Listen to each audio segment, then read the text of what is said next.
Friends, नमस्कार। मैं हूँ अर्चना तिवारी और ये है हमारी बिटिया दीदी विद्या यादव, इनके चैनल का नाम है।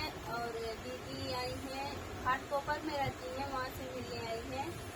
तो गाइस, आप लोग से यही रिक्वेस्ट है, हाथ जोड़ के हमारे दीदी को बहुत सारा प्यारा आशीर्वाद दीजिए, उनका सपोर्ट कीजिए। अभी उनका न्यू चैनल है, आप लोग प्यारा आशीर्वाद देंगे तो दीदी बहुत आगे जाएंगी।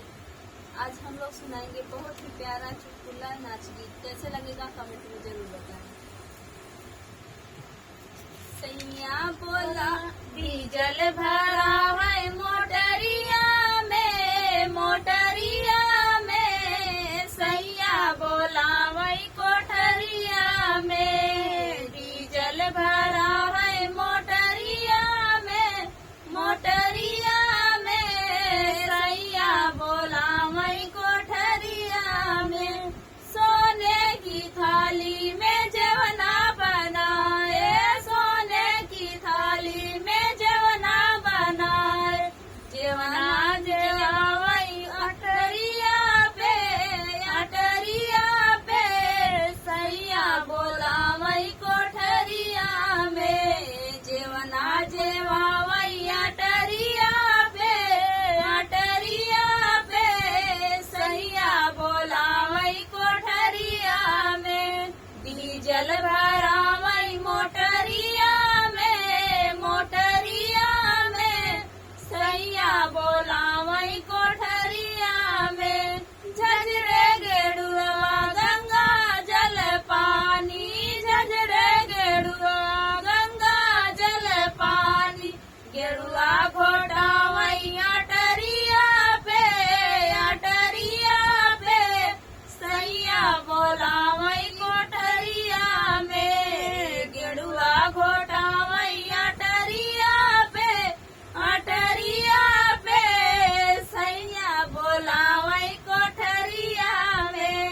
डीजल भरा वही मोटरिया में, सैया बोला वही कोठरिया में। लाची लवांगी कबीरा जोराए, लाची लवांगी कबीरा जोराए। बीरवा कूचा वही अटरिया पे, सैया बोला वही कोठरिया में। सैया बोला वही कोठरिया में। डीजल भरा वही मोटरिया में, सैया बोला वही कोठरिया में। फूलाई चर चुनी से जा लगाए, फूलाई चुनी से जा लगाए। सजिया जोआ वही अटरिया पे, सैया बोला वही कोठरिया में। सजिया सोआ वही अटरिया पे, सैया बोला वही कोठरिया में। डीजल भरा वही मोटरिया में, सैया बोला वही कोठरिया में।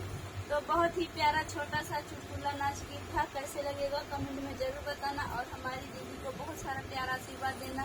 आप लोगों से यही रिक्वेस्ट है, इतनी दूर से दीदी हमसे मिलने आई हैं तो आप लोग प्यारा आशीर्वाद जरूर देना, सपोर्ट करना।